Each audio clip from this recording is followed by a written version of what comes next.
अध्याय 7 ज्ञान विज्ञान योग।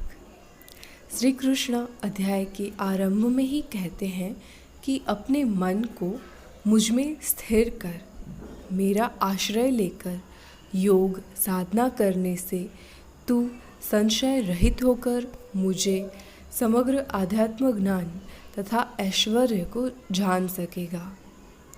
यहाँ मुझ में का अर्थ ठीक से समझ लेना आवश्यक है। युग अनुसार जो बुद्ध पुरुष है या अवतार है, उसे आदर्श स्वरूप जानने के कारण साधक को साधना में एक विश्वास बना रहता है, क्योंकि कृष्ण का शरीर भी अन्य मनुष्यों की तरह हाड़ मांस का ही बना है। मनुष्य शरीर में प्रकट होने के बावजूद भी श्री कृष्ण का ऐश्वर्य पारलौकिक है। उनमें परम जागृति तत्व कुछ अनोखा ही है, जो इस लोक का नहीं। अर्जुन के लिए कृष्ण साक्षात मनुष्य देह में परम ऐश्वर्य धारण करके उपलब्ध हुए हैं, तो अर्जुन का श्री कृष्ण में सहज विश्वास रहेगा ही। युग एवं समय अनुसार जिस व्यक्ति में ऐश्वर्य प्रकट हुआ है, उस व्यक्ति की उपस्थिति में साधना में उतरना सरल होगा। अर्जुन की श्रद्धा कहीं भक्ति, तपश्चर्या एवं साधना में से डगमगा न जाए, इसी अर्थ में श्री कृष्ण अर्जुन को अपने मन को मुझ में स्थिर करने के लिए कहते हैं। इस अध्याय में श्री कृष्ण ने अपने अनुभव से जिस सत्य को जाना है, उसे प्रकट कर रहे हैं। 1. लाखों मनुष्यों में कोई विरला ही शुद्ध चैतन्य दृष्टा भाव को पाने के लिए सच्चे अर्थ में प्रयत्न करता है। बाकी जीवों को इंद्रियों की वासना का बल बाहर जगत के सुख प्राप्त करने की ओर बहा ले जाता है। 2. प्रकृति को समझने के लिए इसे 2 भागों में बांटा जा सकता है। क. निम्न प्रकार की जड़ प्रकृति, जिसे अपरा प्रकृति कहते हैं। उदाहरण के लिए पृथ्वी, पानी, अग्नि, आकाश, वायु, मन, बुद्धि, अहंकार, यह 8 प्रकार की अपरा प्रकृति है। ख. उच्च प्रकार की प्रकृति, जिसे परा प्रकृति कहा जाता है, जैसे कि आत्मा। जीव का समावेश परा प्रकृति में होता है। परा एवं अपरा प्रकृति के संयोग से, जड़ एवं चैतन्य के संयोग से समग्र विश्व का संचालन होता है। ग. समग्र जीव जड़ एवं चैतन्य के संयोग से जीवन प्राप्त करते हैं। उत्पत्ति एवं प्रलय की द्वंद्व प्रकृति से जगत का संचालन संभव हो पाता है। जिस प्रकार मोतियों की माला में सभी अलग अलग मोती एक ही सूत्र में पिरोए होते हैं, उसी प्रकार अलग अलग जीवों के भीतर सूत्र रूपी एक ही शुद्ध चैतन्य है। पदार्थ यानी अपरा प्रकृति, चैतन्य का प्रकट स्वभाव यानी परा प्रकृति। यह समझने के लिए स्क्रीन पर कोष्टक देख सकते हैं। 1. पानी का चैतन्य प्रकट स्वभाव है रस। 2. पदार्थ अपरा प्रकृति, सूर्य चंद्र का चैतन्य प्रकट स्वभाव प्रकाश। 3. सर्ववेद पदार्थ का चैतन्य प्रकट स्वभाव ओमकार। 4. पदार्थ आकाश का चैतन्य प्रकट स्वभाव गुण शब्द पुरुषत्व। पदार्थ 5. पृथ्वी का चैतन्य प्रकट स्वभाव पवित्र गंध। 6.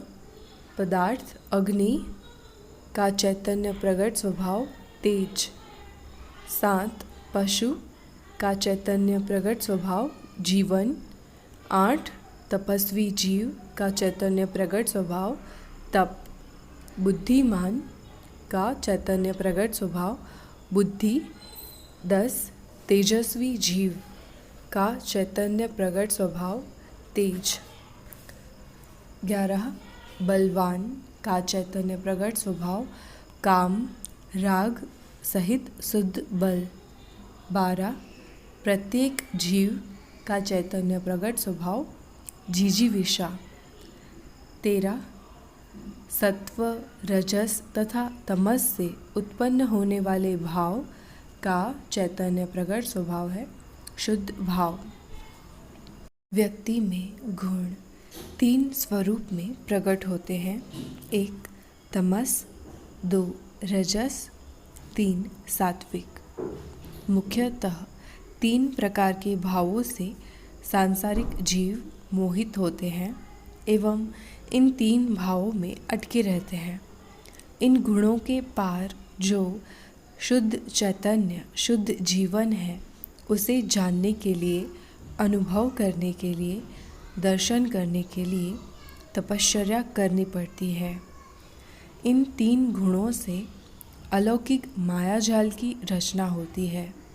बाह्य जगत में पदार्थों में से सुख प्राप्त करने की दौड़ में ही जीवन पूरा हो जाता है। जैसे जैसे व्यक्ति की बुद्धि परिपक्व होती है तो वह अनुभव से समझने लगता है कि बाह्य जगत में पदार्थों एवं इंद्रियों द्वारा मन की सहायता से प्राप्त किया हुआ सुख क्षणभंगुर है और अंततः वह संताप एवं दुख में बदल जाता है। ऐसे व्यक्ति को फिर इंद्रियों एवं मन से ऊपर उठने की साधना में रस उत्पन्न होने लगता है। मन, इच्छा, अपेक्षा एवं इनसे उत्पन्न होने वाले दुख, भय, अहंकार, ईर्ष्या, प्रमाद, लोभ, मोह की पीड़ा की अग्नि में शुद्ध हो चुके व्यक्ति की बुद्धि जीवन को अंतर्मुखी बनाने के अभ्यास में रस लेने लगती है और अंततः वह अविरत साधना द्वारा मन एवं इंद्रियों द्वारा रचित असत्य मायाजाल को पार कर जाती है। सामान्य व्यक्ति सांसारिक पदार्थों में से सुख प्राप्त करने के मायाजाल में फंस जाता है। जो व्यक्ति साधना करने में योग्य एवं सक्षम नहीं होते हैं, ऐसे असुरी स्वभाव वाले व्यक्ति दुराचार में फंस जाते हैं और इंद्रियगत सुखों के मायाजाल में फंसे रहकर वासना के अंधकार में सुख खोजने के प्रयास में अपने अनेक जन्म बिताते रहते हैं। 4 प्रकार के व्यक्ति साधना में रस लेना आरंभ करते हैं। 1 शारीरिक या मानसिक रूप से दुखी रहने वाले। 2 ज्ञान प्राप्त करने की इच्छा रखने वाले।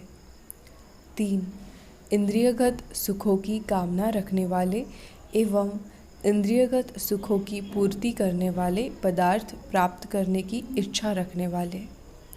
4 पूर्ण ज्ञान को प्राप्त करने की इच्छा रखने वाले। इन सब में से पूर्ण ज्ञान को प्राप्त करने की इच्छा रखने वाले साधक सदैव शुद्ध चैतन्य को प्राप्त करने के लिए आतुर रहते हैं और उनके जीवन में आदर्श पूर्ण ज्ञानी ही उनके जीवन का केंद्र स्थान रहता है।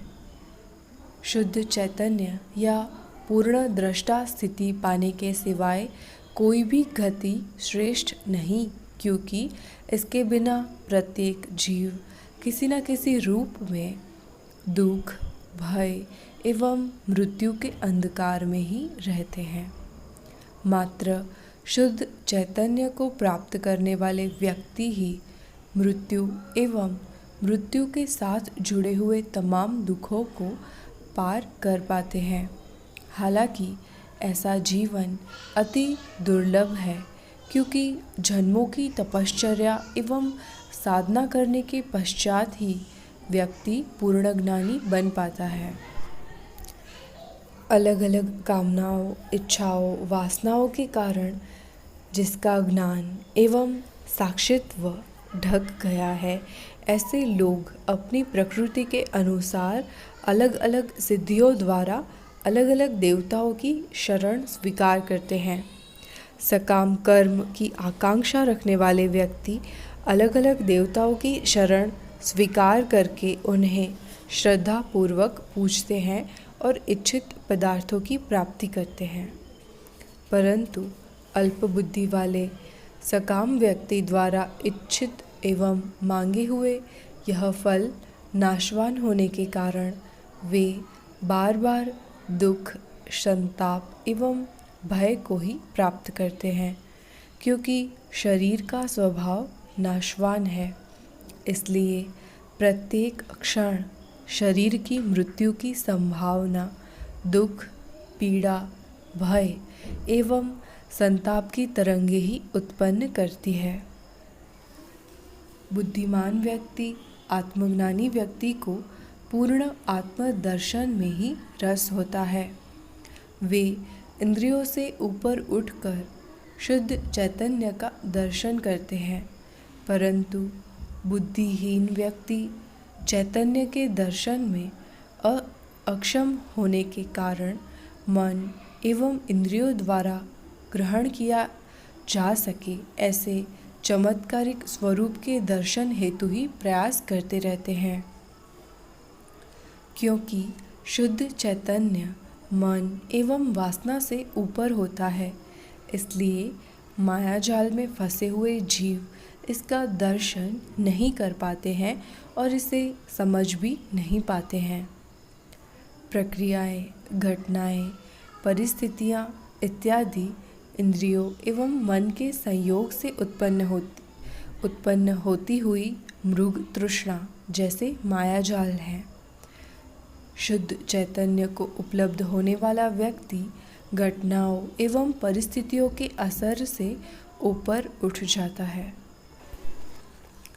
सामान्य रूप से बाह्य पदार्थ को प्राप्त करने की इच्छा करने वाले एवं उसे भोगने वाले जीवों में इच्छा एवं द्वेष के कारण सुख दुख का द्वंद्व स्वरूपी मन सतत बनता रहता है, जो अचल एवं स्थिर ज्ञान को ढक देता है और अंततः अज्ञान ही प्रकट होता है। जिसकी वासना बाह्य पदार्थों से ऊपर उठ जाती है, उसका शुद्ध चित्त शुद्ध चैतन्य के दर्शन कर सकता है और वह जन्म मृत्यु के चक्र से मुक्त हो जाता है, क्योंकि जीव का जन्म उसका बाह्य पदार्थ में रहने वाले मोह के कारण होता है। जब शक्ति इस मोह से ऊपर उठ जाती है तो जीव जन्म मरण के चक्र से मुक्त हो जाता है। जो शुद्ध चैतन्य के स्वरूप को ठीक से समझ लेता है अथवा समझने के लिए साधना करता है, प्रयत्न करता है, उसका चित्त शुद्ध होने के कारण, वासना रहित होने के कारण मृत्यु के समय पूर्ण आत्मदर्शन को उपलब्ध होता है। उसके वासना रहित शुद्ध चित्त के कारण उसका पुनर्जन्म नहीं होता है। यहाँ पे अध्याय 7 पूर्ण होता है। अगर आपको ये ऑडियो बुक पसंद आई हो तो इस वीडियो को लाइक कीजिए, चैनल को सब्सक्राइब कीजिए और शेयर कीजिए। धन्यवाद।